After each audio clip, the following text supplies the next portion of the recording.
శ్రీ గణేశాయ నమః. శ్రీమాత్రే నమః. శివాయ గురవే నమః. శ్రీకృష్ణ పరబ్రహ్మణే నమః. శ్రీరామాయ నమః. శ్రీ గురుభ్యో నమః. యా దేవీ సర్వభూతేషు మాతృరూపేణ సంస్థితా నమస్తస్యై నమస్తస్యై నమస్తస్యై నమో నమః. మోహనవాణి ఛానల్ ద్వారా ఈ వీడియోని వీక్షిస్తున్నటువంటి భక్తామ తల్లులకు తండ్రులకు ముందుగా నా యొక్క సాధువాదాలు. ఈ రోజున చాగంటి వారి ప్రవచనం నుంచి అమ్మ ఒడి అనేటువంటి అంశాన్ని మనం వినే ప్రయత్నం చేద్దాం. అమ్మలో సృష్టికారత్వమైనటువంటి బ్రహ్మతత్వమే కాకుండా స్థితికారత్వమైనటువంటి విష్ణుతత్వం కూడా ఉంటుంది. అమ్మ మనల్ని కంటుంది, అంటే సృష్టిస్తుంది. ఆ సృష్టించినటువంటి తల్లి బ్రహ్మతత్వాన్ని కలిగి ఉంటే పాలిచ్చి గోరుముద్దలు తినిపించి పెంచి పెద్దవాడిని చేసేటటువంటి స్థితి ఏమంటారు? దాన్ని స్థితికారకుడైనటువంటి విష్ణుతత్వం అంటాం. అంతేకాదు, పార్వతీమాత తత్వం, శక్తితత్వం, రక్షకతత్వం అమ్మ యొక్క నరాన జీర్ణించుకొని ఉంటుంది. ఇది చంటితనంలో పాలివ్వడంలోనే కాకుండా బిడ్డకు ఎన్నేళ్ల వయస్సు వచ్చినా పుట్టినటువంటి కొడుకు కృతజ్ఞుడే అయినా సరే వాడు 100 సంవత్సరాలు బతకాలని అమ్మ కోరుకుంటుంది.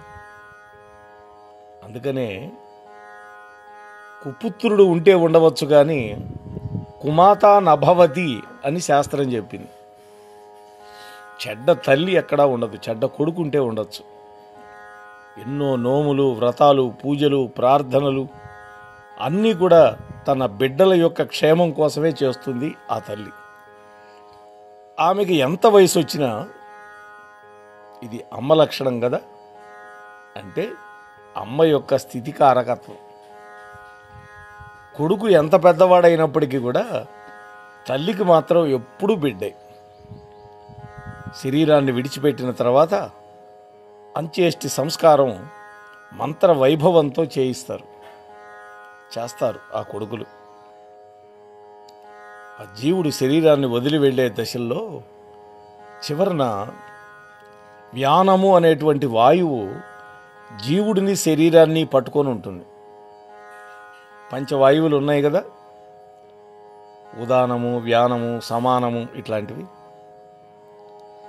అలా పట్టుకొని ఉన్నప్పుడు ఆ వ్యానవాయువు కన్న బిడ్డలనే కాదు జ్ఞాతులందరినీ కూడా అపేక్షిస్తుంది ఆ తల్లి. అందుకే దాయాదులందరూ కూడా 10వ రోజున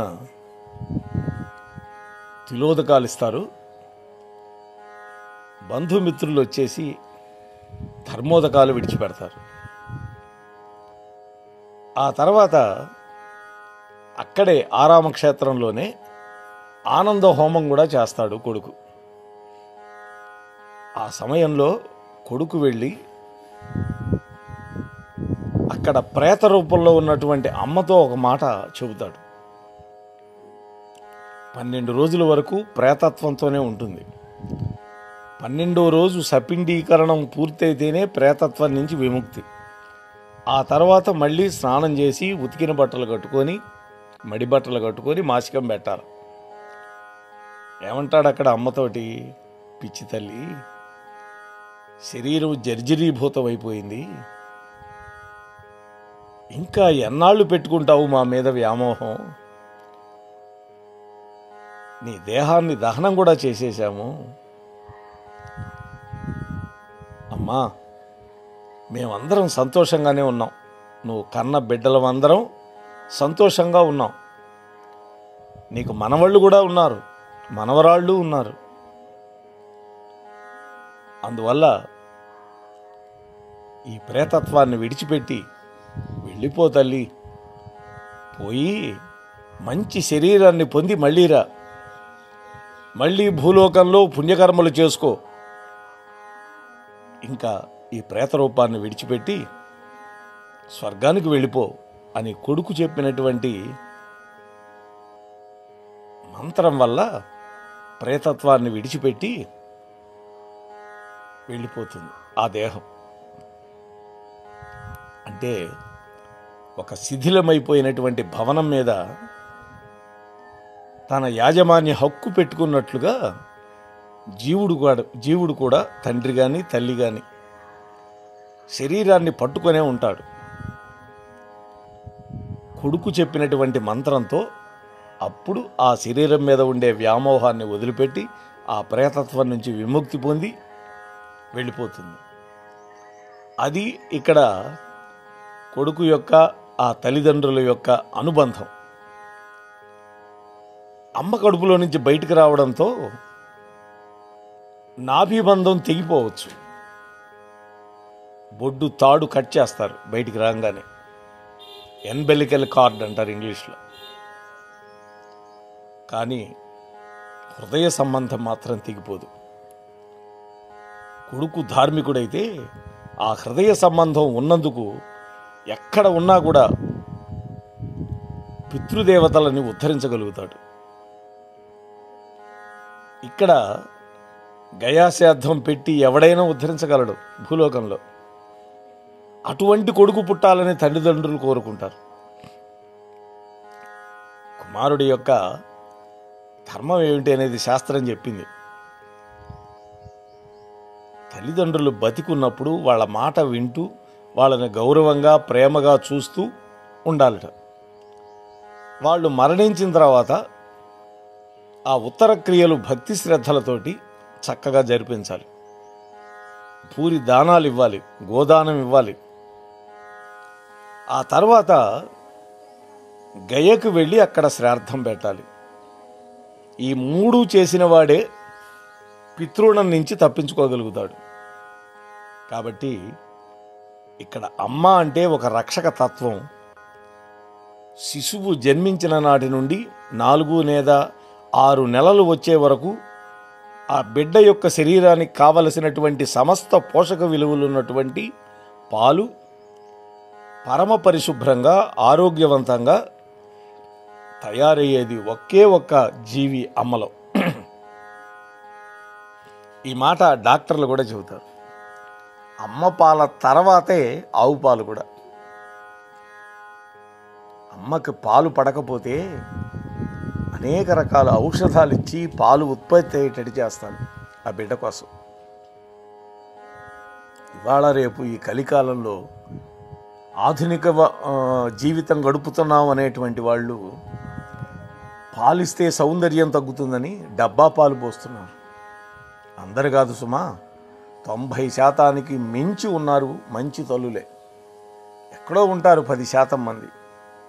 అంతే తప్ప ఆ తల్లి పాలు తాగితేనే బిడ్డకు ఆరోగ్యం. పోతపాలు పోసే కొద్దీ వాడికి విరోచనాలు, వాంతులు, ఆసుపత్రి చుట్టూ తిరగటమే సరిపోతుంటుంది. చాలామందిని చూశాను నేను. ఇక్కడ మనం ముచ్చటించుకునేది కేవలం సనాతన ధర్మాల్లో శాస్త్రాల్లో ఉన్న విషయం మాత్రమే కాదు. సనాతనం కేవలం మాతృదేవోభవ అని చెప్పింది. పుస్తకాల్లో డాక్టర్లు రాసిన మాట మీతో మనవి చేసే ప్రయత్నం చేస్తా. ఎందుకని? అమ్మ గొప్పతనం చెప్పుకోవటానికి. అమ్మ అన్నం తిన్నందుకు అమ్మలో పాలు ఊరవు. బిడ్డ తన చన్నుని నోట్లో పెట్టుకొని ఎప్పుడైతే చప్పరిస్తుందో వాడి ఆకలి తీరలేదన్నటువంటి ఒక భావన చేత ఊరతాయి పాలు. అంటే ఆ బిడ్డ యొక్క కడుపు నిండుతూ ఉంటే అమ్మకి ఆరోగ్యంగా ఉంటుందని డాక్టర్లు కూడా అంటున్నారు. అంత గొప్ప స్వరూపం అమ్మలో నిక్షిప్తమై ఉంటుంది. కాబట్టి అమ్మ మనందరినీ పోషించే విష్ణుమూర్తితో సమానం. అమ్మను మించినటువంటి రక్షకుడు లోకంలో ఎవడూ ఉండడు. ఎందుకంటే బిడ్డకి అనారోగ్యం చేస్తుందేమోనని తనకి ఇష్టమైనటువంటి అనేక పదార్థాలు విడిచిపెడుతుంది. ఇది తింటే వేడి చేస్తుందేమో, ఇది తింటే నాకు జలుబు చేస్తే పిల్లవాడికి కూడా జలుబు వస్తుందేమో అని అమ్మ త్యాగాలు చేస్తుంది. అందువల్ల ఎవడైనా వచ్చి మీ అమ్మగారు ఎక్కడ ఉన్నారు అని అంటే, మా అమ్మగారా నా దగ్గరే ఉంటున్నారండి, నేను ఆమెను బాగానే పోషిస్తున్నానండి అనే మాట చాలా తప్పు. ఏమనాలట, నా అదృష్టం అండి, నాకు ఇన్నేళ్ళు వచ్చినా మా అమ్మ చేత్తో అన్నం తింటున్నాను, మా అమ్మ వండినటువంటి అన్నం తింటున్నాను అని అనాలంటారు పెద్దలు. అంతే తప్ప అమ్మకు నేను అన్నం పెడుతున్నాను అనడం అది కృతజ్ఞత కిందకే వస్తుంది, కృతజ్ఞత కానే కాదు. సృష్టికర్త అయినటువంటి బ్రహ్మ, స్థితికారకుడైనటువంటి విష్ణువులే కాదు, లయకారకుడైనటువంటి రుద్రుడి యొక్క అంశ కూడా అమ్మలో ఉంటుంది. ఆమెలో ఉన్నది శివశక్తి. చాలామంది రుద్రుడు అనగానే చంపేస్తాడు అనే అర్థంలో తీసుకుంటూ ఉంటారు. కాదు, రుజాం ద్రావయతీతి రుద్ర అని మనలో ఉండే రోగాలని తాగి అవతల బారేస్తాడట ఆయన. ఒకవేళ ఆయన మనల్ని చంపేసే పని అయితే రుద్రాభిషేకనలు, శివార్చనలు, శివపూజలు ఎందుకు జరిపిస్తాం మనం? అలా ఉండదు కదా. అది కాదు, లయకారకుడైనటువంటి రుద్రుడు 3 రకాలైనటువంటి ప్రళయాలు చేస్తూ ఉంటాడు. ఒకటి నిత్య ప్రళయం, రోజు చేసేది నిత్య ప్రళయం. ఏమిటది? మనకు పరమేశ్వరుడు 5 జ్ఞానేంద్రియాలను 5 కర్మేంద్రియాలను ఇచ్చాడు. వీటిని విచ్చలవిడిగా వాడి పారేశారనుకోండి, అవి అలసిపోతాయి. వాటికి మళ్ళీ శక్తి కావాలి. అంటే మనం పడుకున్నప్పుడు రుద్రుడు మనకి నిద్రకాలిక సుఖాన్నిచ్చి మనం ఆ సుఖం అనుభవిస్తూ ఉంటే ఇంద్రియాలన్నిటికీ మళ్ళీ పటుత్వాన్ని ఇస్తాడు. అంటే రాత్రి బాగా అలసిపోయి పడుకున్నటువంటి వాడు ఆదమరిచి నిద్రపోయి ఉదయం లేచేసరికి మళ్ళీ ఉత్సాహంగా ఉంటాడు. అంటే ఆ ఇంద్రియాలు కోల్పోయినటువంటి శక్తిని మళ్ళీ ఇచ్చేవాడు ఈశ్వరుడు, రుద్రుడు. దీన్ని నిత్య ప్రళయం అని పిలుస్తాం. ఇక రెండోది ఆత్యంతిక ప్రళయం. అంటే అజ్ఞానాన్ని పోగొట్టి సుజ్ఞానాన్ని ఇచ్చేటటువంటి తత్వం. ఇక మూడోది మహాప్రళయం. అంటే జీవుడు తనను పొందలేకపోతే యుగాంతంలో తానే జీవుణ్ణి పొందేస్తాడు. అదే అనుగ్రహం. ఒక మైనపు ముద్ద నల్లపూసల మీద పడ్డట్టుగా తనను పొందలేకపోయినటువంటి జీవులని మహాప్రళయ కాలంలో పరమాత్మ తానే పొందేస్తాడు. ఈ 3 పనులు చేస్తాడు. అందుకే ఆయన శివుడయ్యాడు. అమ్మలో శివాంశం ఉంటుందనుకున్నాం కదా. ఎట్లా అంటే, అమ్మ చేసే చాలా గొప్ప పని బిడ్డని నిద్రపుచ్చటం. అమ్మ దగ్గర పిల్లలు పడుకున్నంత ఆనందంగా భద్రంగా మరెక్కడా పడుకోరు. పిల్లలు ఎంత అల్లరి చేస్తున్నా అమ్మ ఒక్కసారి ఎత్తుకొని అలా జోకొడితే చాలు, అమ్మ యొక్క కరస్పర్శ తగలగానే, శరీర స్పర్శ తగలగానే ఆ బిడ్డ నిద్రలోకి జారుకుంటాడు. అమ్మ నోటి మాట వింటే చాలు నిద్రపోతారు. అంటే తల్లి నిద్రకాలిక సుఖాన్నిస్తుంది తన బిడ్డకి. అమ్మ ఒడిలో నిద్రపోవాలి అనేటువంటి కోరికకి కృష్ణ పరమాత్మ అంతటివాడు కూడా పరవశించిపోయినాడు. జో అచ్యుతానంద జోజో ముకుంద అని మనకి లాలిపాట అన్నమయ్య రాశాడు. జోజో కమల దళేక్షణ జోజో కృష్ణ అనుచున్ పాడిరి అంటారు శ్రీమద్భాగవతంలో 10వ స్కంధంలో. అమ్మంటే తెలియనటువంటి పరమాత్మ. అమ్మ ఒడి చేరేటప్పటికీ నిద్రపోయాడు సాక్షాత్తు పరబ్రహ్మమైనటువంటి కృష్ణుడు. ఇక మనం ఎంతటి వాళ్ళం ఆలోచించండి. రామాలాలి మేఘశ్యామాలాలి అని ఆ కౌసల్యాదేవి ఎంత ఆనందంగా పాడిందో రామచంద్రమూర్తిని నిద్రపుచ్చటానికి ఆనాడు. అమ్మ ఒడికి సమానమైనది లేదు ఈ ప్రపంచంలో. అది శివుడి యొక్క పర్యంకంతో సమానం. అమ్మ శివస్వరూపమై ఆరోగ్యాన్ని ఇచ్చి మనల్ని రక్షిస్తుంది, నిత్య ప్రళయం చేస్తుంది. ఇది అమ్మలో ఉండేటువంటి రుద్రాంశ. అటువంటి మాతృమూర్తిని చక్కగా చూసుకుందాం, సేవించుకుందాం. తల్లితో పాటు తండ్రి కూడా మాతృదేవో భవ పితృదేవో భవ అని మనకి శాస్త్రం చెప్పింది. మొదట స్థానం తల్లి. ఎందుకని? తల్లి ఆది గురువు బిడ్డకి. శంకర భగవత్పాదులు వారు కూడా తల్లికి ఒక మాట ఇచ్చాడు. అమ్మా, నీ అంత్యేష్టి సంస్కారం నేనే జరిపిస్తాను అన్నాడు. ఆమె చివరి క్షణంలో వచ్చాడు తలుచుకున్నంత మాత్రాన. అమ్మా, నువ్వు వైకుంఠానికి వెళతావా కైలాసానికి వెళతావా అని అడిగాట. ఆ కైలాసం ఎట్లా ఉంటుందో వైకుంఠం ఎట్లుందో నాకు తెలియదు కదా అను. అప్పుడు కైలాసాన్ని వైకుంఠాన్ని రెండింటినీ దర్శింపజేశాడు ఆదిశంకరాచార్యుల వారు. అప్పుడు ఆ తల్లి కోరిక మేరకి ఆమె కోరుకున్నటువంటి పరమపదానికి పంపించాడు. అంతేకాదు, ఇప్పటికీ సన్యసించిన వాళ్ళు ఎవరైనా సరే సన్యాసం పుచ్చుకున్న తర్వాత కన్న తండ్రి కనిపించినా నమస్కారం చేయడానికి లేదు. కానీ కన్న తల్లి కనపడితే పాదాల మీద పడి నమస్కరించాలి. అందుకనే శ్రీ రమణుల వారు కూడా తల్లికి ఆ విధంగా సేవ చేసుకున్నాడు, తన దగ్గరే ఉంచుకొని. ఆమె యొక్క అంత్యకాలంలో తల్లి యొక్క స్థానాన్ని ఎవ్వరు కూడా భర్తీ చేయలేనటువంటిది. ఎవరికైనా తల్లి లేకపోతే చిన్నతనంలో అరే రే తల్లి లేని బిడ్డలు అంటారు తప్ప, తండ్రి పోయినా తల్లి ఎంతో కష్టపడి పోషిస్తుంది పిల్లల్ని. కానీ అదే తల్లి కనకపోతే ఆ బిడ్డల యొక్క వేదన తీర్చలేనటువంటిది అవుతుంది. ఎంతోమందిని మనం ఈ సమాజంలో చూస్తున్నాం. మగవాడికి ఏముంది, మళ్ళీ పెళ్లి చేసుకుంటాడు 6 నెలలు తిరక్కముందే. ఆ వచ్చేమా ఆ పిల్లల్ని చూస్తుందో చూడదో, ఇది కదా సమస్య. అదే ఆడది మళ్ళీ రెండో పెళ్లి చేసుకోవాలంటే పిల్లలు ఉన్నటువంటి స్త్రీ ఎన్నో ఆలోచిస్తుంది. ఆ వచ్చేవాడు నా బిడ్డలను చూస్తాడా చూడ్డా. అయితే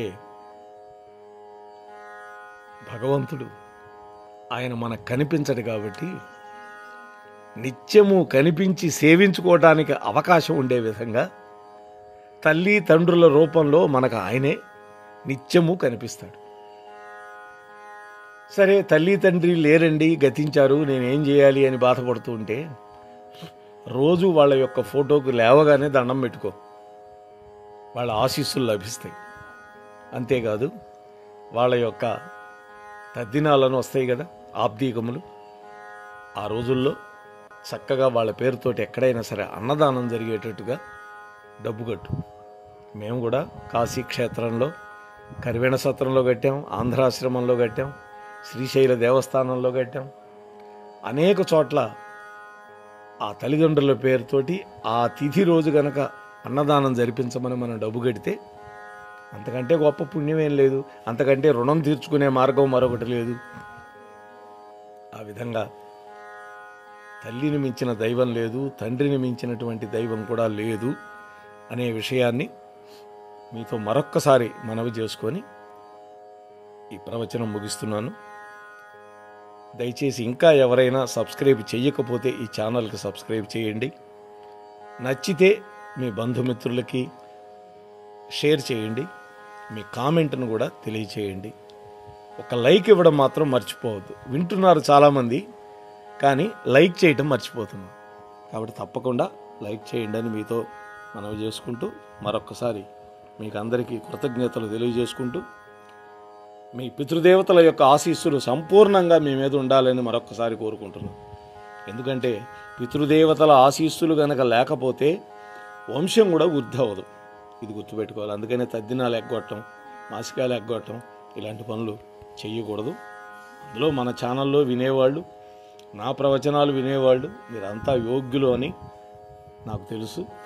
అందువల్ల మీ అందరికీ తప్పకుండా పితృదేవతల యొక్క అనుగ్రహం కలుగుతుంది, కలిగి తీరుతుంది అని మరొక్కసారి మనవి చేసుకుంటూ ముగిస్తున్నాను. స్వస్తి. మోహన్వాణి తెలుగు పోడ్కాస్ట్ వింటున్న శ్రోతలందరికీ హృదయపూర్వక ధన్యవాదాలు. వినండి, వినిపించండి, వింటూనే ఉండండి. మోహనవాణి తెలుగు పోడ్కాస్ట్ మీరు వింటున్నారు. మోహనవాణి. మా కార్యక్రమాలు మీకు నచ్చితే ఇప్పటివరకు మా ఛానల్కి సబ్స్క్రైబ్ చేసుకోకపోతే వెంటనే ఈ క్షణమే సబ్స్క్రైబ్ చేసుకుని ఆ పక్కనుండే బెల్ బటన్ని మ్రోగించి అందరికీ షేర్ చేసి మీ విలువైన కామెంట్ను కూడా చేసి మమ్మల్ని ప్రోత్సహిస్తారని కోరుతున్నాను.